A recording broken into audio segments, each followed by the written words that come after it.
it's natural to die. But none of us are going to live forever. And actually, if you're going to die, do you just want to quietly slip away rather than be hauled onto a hard surface and have numerous people sticking needles in you and breaking all of your ribs? It's not a pleasant process.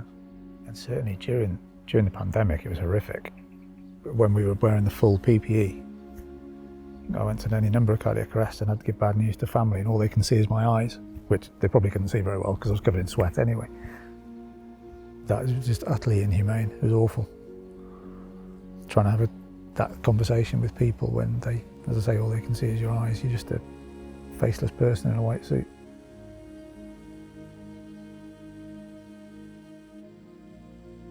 What made you decide to become a paramedic? Ever since I was a teenager, I originally wanted to be a doctor and go into medicine.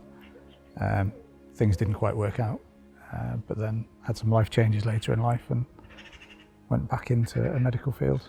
In terms of, like day to day, what does your day to day look like? There is no common day to day. Every day is different. Anything you can think of, we would attend potentially on a daily basis, from the most minor to the most serious. How do you cope with the after shift bit, or even during shift after you've had a really... Peer support. I think our colleagues are probably the most important aspect of our psychological support. And what does that look like? Is that like a conversation? Is it more formal? It can take any number of forms. There are formal processes in place, but personally I've always just spoken to my immediate colleagues because they're normally the only people that can really understand what you've seen or done, because most people can't comprehend the things that you have to do. Because you go home at the end of the shift and you've got your family and stuff. How do you switch off? Relatively easily. I think I've always had the attitude that as long as I know that I've done the best I possibly can, regardless of the patient outcome, then I don't think about it any further, because I know I've done all I can. With the best will in the world, people will die or have life-changing injuries, but I didn't cause that, so that's how I sleep at night.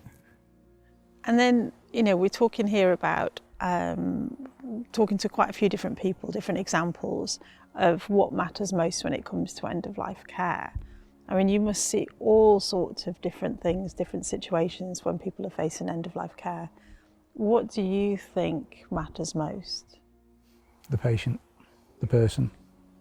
So I've changed that because it's too easy to see them as a patient rather than a person, and I think that's the key. They are a person. They are somebody's mother, father, sister. So we need to regard them as a person rather than a patient, because it's all about them. They are the most important thing, and their outcomes. It has to be patient-centered decision making. Yeah, it's not what we want for them. It's whatever the patient regards as being in their own best interest.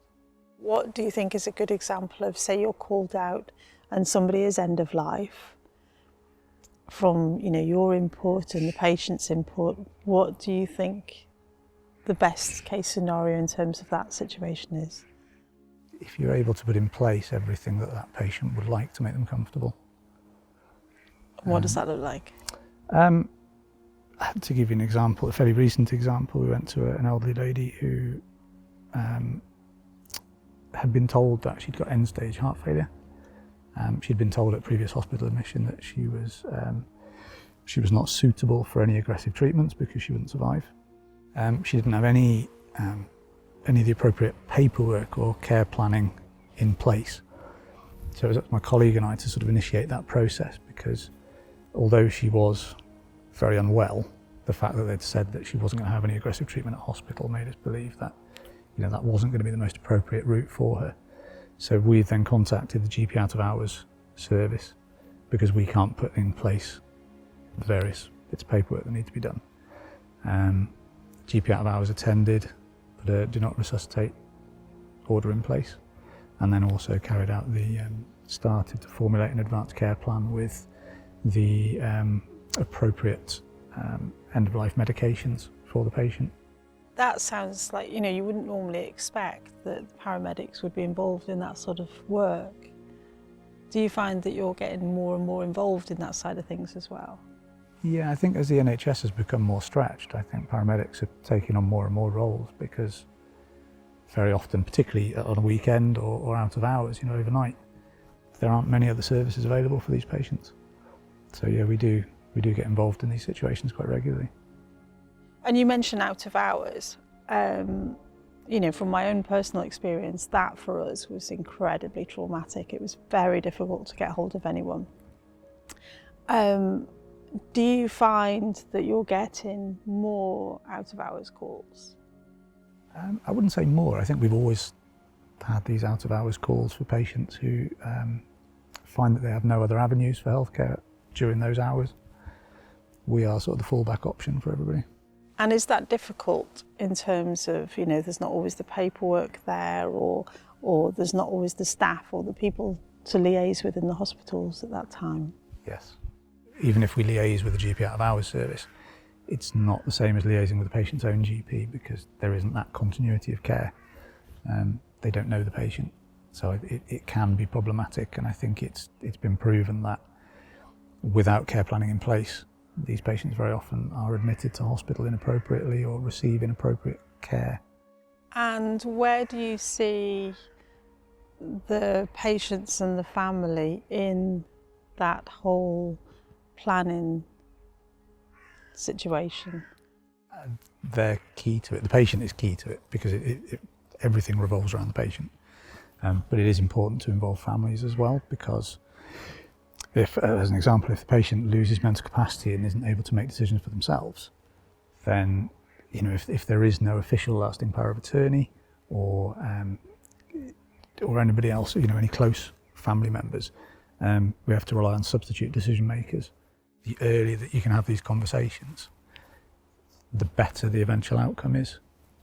Because even if you can put an advanced care plan in right at the start of your diagnosis, but that doesn't mean that has to remain fixed throughout your, throughout the rest of the period. So, the plan can be adapted as the patient's wishes change, or as the situations change, or family members have their say in things as well. So yeah, the earlier the better, really. That would make the whole process easier. How easy is it for you actually getting hold of, say, out of hours doctors and things like that? There are times where there are no out of hours doctors available. It's not unknown to wait 2 or 3 hours for a phone call back from a GP out of hours in order to discuss these sort of subjects. And that's even you as a paramedic? Yeah. So we just sit with the patient for a few hours while we wait for the phone call. And that must be quite difficult, especially if you've got a family who are stressed anyway, and they're just seeing that you can't do anything. You can use that time wisely, because you can use that time to help educate the family members and sort of draw them into the process, help them to become involved and understand. Because I think talking about death is a bit of a taboo subject, isn't it, particularly in the UK. And they're not easy conversations to start, but you'd need to have those conversations sometimes to actually make people aware of the fact that, your relative may actually be starting that dying process. So anecdotally, we see quite regularly, the patients have accepted their situation. They know that they're going to die sooner rather than later. But family members can be very, very reluctant to accept that diagnosis, the fact that in this day and age that nothing more can be done to prolong somebody's life. So yeah, it's, as I said before, it's very important to engage with the family as well to assist in the process. I've had the same conversation with my parents. I've tried to encourage them. My dad did a heart attack a couple of years ago, but I've tried to encourage them to get some form of planning in place, and their response is, well, we're healthy, we don't need it. And that's so many people we go to who suddenly have a stroke or some other event that causes them to lose mental capacity. And then there's no planning in place. You're not able to know that person's wishes at that stage. Do you think, though, that that also includes a lack of honest and open discussions between medical professionals and families and individuals? Because sometimes I think there's a fear to have those discussions. Yes, there are barriers to healthcare professionals having those discussions.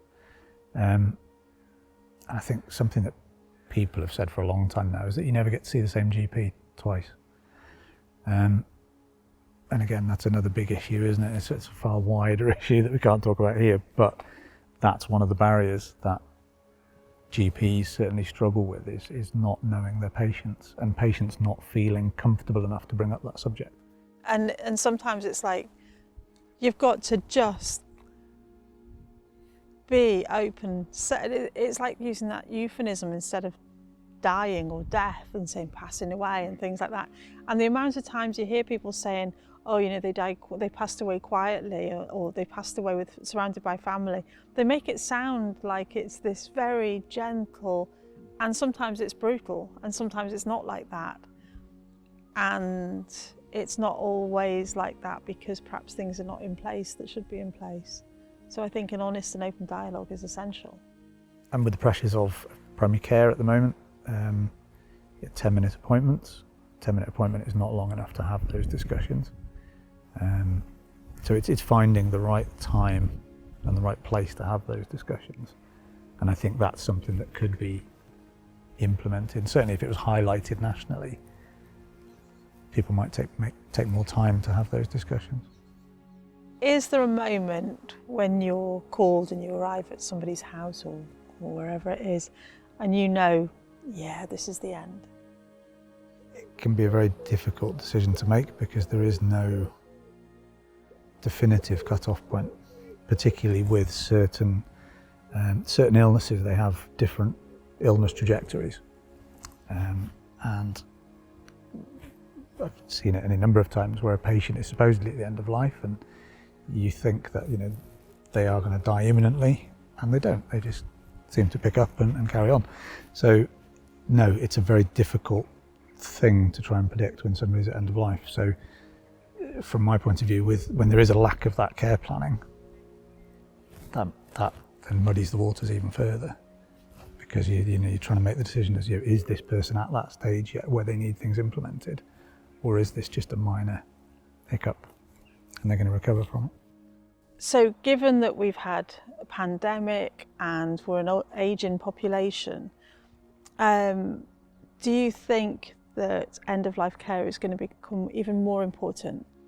Yes. Yeah, we've got an increasingly elderly population. And I think as modern medicine improves, even if we're not able to treat patients, I think we're identifying illnesses in a far better way. So consequently, we're identifying more illness. And there are figures to suggest that by 2030, annual deaths are going to increase by about 17%. So the end-of-life care planning becomes even more important because we're going to be dealing with more end-of-life patients. But yeah, look into the future. There aren't going to be the hospital beds available, and we need to look at advanced care planning as a means of maintaining people's quality of life in the community rather than admitting them to hospital.